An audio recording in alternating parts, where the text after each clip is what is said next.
Bu ko'rsatuvimiz firibgarlikdan ogohlantirish hisoblanadi. Imkon darajasida ko'pchilikka tarqating. Vodiyga safarim chog'ida menga qo'ng'iroq bo'ldi 99lik, ya'ni Uzmobile nomerdan va rus ayol kishi gapiryapti. Sening raqaming blok bo'lib qolishi mumkin. Senga hozir kod boradi, blok bo'lmasligi uchun sen kodni bizga aytishing kerak. Nima uchun kod keladi desam, biz seni shartnomangni uzaytirmoqchimiz, deyapti. Meni o'z shartnomam muddatsiz edi, sim karta o'sha nomerim. Desam, yo'q, kompaniyani siyosati o'zgardi va sim kartani yangilab turish kerak shartnomani. Hozir biz kodni aytamiz, yuboramiz, sen kodni aytsang biz shartnomani uzaytirib qo'yamiz. Qancha muddatga uzaytirishni xohlaysan, deyapti. Men albatta shubhalanishni boshladim. Men aytdimki 10 yil muddatga dedim. Kompaniyaga nisbatan birorta e'tirozlaring, bizning xizmatimizga nisbatan birorta e'tirozing bormi, deyapti. SMS kod bordi va uni birdaniga menga aytgin tez, deyapti. Men kodni keldi haqiqatan ham 6100 qisqa raqamidan kod keldi. Bildim u firibgarligini. Shuning uchun kodni aytmadim. Nimaga men senga aytishim kerak dedim. Sen kimsan o'zi dedim. Shundan keyin birdaniga bo'ldi, bo'lmasa telefon raqaming blok bo'ladi deb aytdi-yu, suhbatni qisqa qilib qo'yib qo'ydi.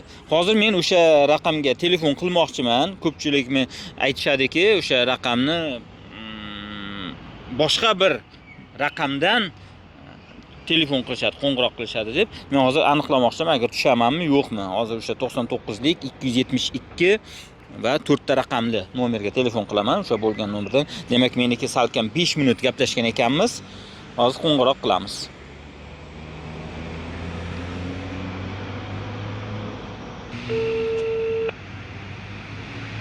Chaqiryapti.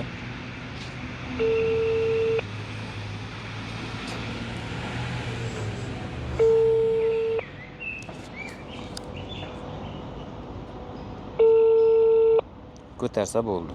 Gaplashamiz. Alo, assalomu alaykum. Alaykum assalom. Yaxshimisiz?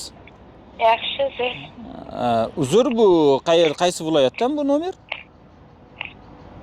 Menga Qashqadaryoda. Qashqadaryo? Ha? U kuni menga bir rus ayoldan telefon bo'ldi-da, mana shu raqamdan. Uzmobile'da nimamiz, vakilimiz deb. Yo'q, adashmang. Adashtirib teribsiz-da. Ha, bilmadim. Yo'q, menga lekin shunaqa nomerdan telefon bo'ldi.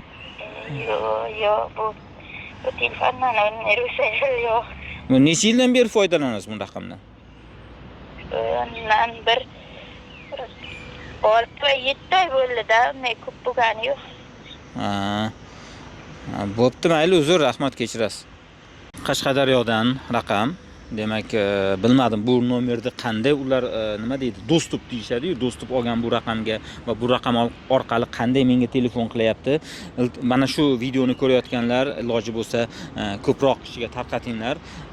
Har qanday holatda notanish telefon raqamidan qo'ng'iroq bo'lib, rus ayol yoki rus erkak ovozida gapirib, shubhali bir kodlar borishi haqida, bir shartnomalar bekor bo'lishi haqida, har qanday bu sim karta telefon xizmati bo'lishi mumkin, ya'ni mobil xizmat bo'lishi mumkin yoki bank xizmati bo'lishi mumkin. Kartochkang blok bo'lib qoladi, kodni aytgin deb turib. Nima bo'lishidan qat'iy nazar o'sha kodni aytmangizlar. Tavsiya qilish ham emas, so'rab qolgan bo'lar edim. O'sha kodni aytdingizmi, siz firibgarlarning qarmog'iga ilindingiz. Bugun bo'lmasa, ertaga albatta o'sha sizning raqamingizga ulangan plastik kartochkangizdan pullaringizni, mablag'ingizni yechishadi. Endi tasavvur qiling, o'sha qo'ng'iroq bo'lgan paytda rus ayolning gapiga men ishonib, kodni aytganimda va mening kartamda misol deylik 10 million yoki 20 million, 5 million, 1 million so'm pulim bor va uni yechib oldi. Men nima qilaman? Kartamdan pul yechilgandan keyin qaytib bu qo'ng'iroq raqamga telefon qilaman. Qo'ng'iroq qilganimdan keyin mana hozir ko'rganingizdek o'sha ayol ko'taradi va u hech narsadan xabari yo'q. Meni savol beraman, nimaga yechib olding, falon piston yoki o'zbek ayol gapirishni boshlagandan keyin men ham anglab yetamanki, firibgarni domiga tushganimni. Shu bois uni nima deydi, ichki ishlar organlariga yozib murojaat qilganimda endi foydasi yo'q bo'ladi menimcha.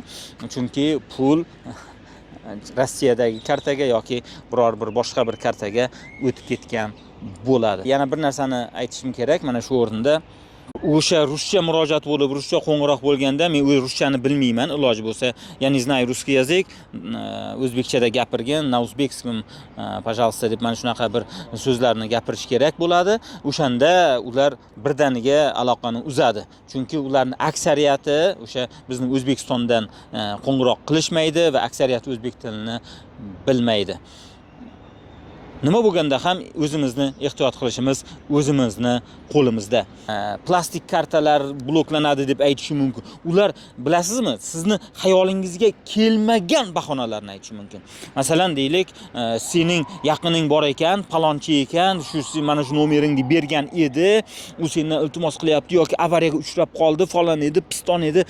U bilasizmi, xayolga kelmagan, sizni shoshirtirib qo'yadigan bahonalarni, gaplarni aytadi va siz o'zingiz bilmagan holda kodni aytib qo'yishingiz mumkin. Demak, hushyor bo'lamiz va sizga har qanday shubhali qo'ng'iroqlarni ko'targan taqdiringizda ham ular yuborgan kodni ularning o'ziga aytmaymiz. Salomat bo'ling.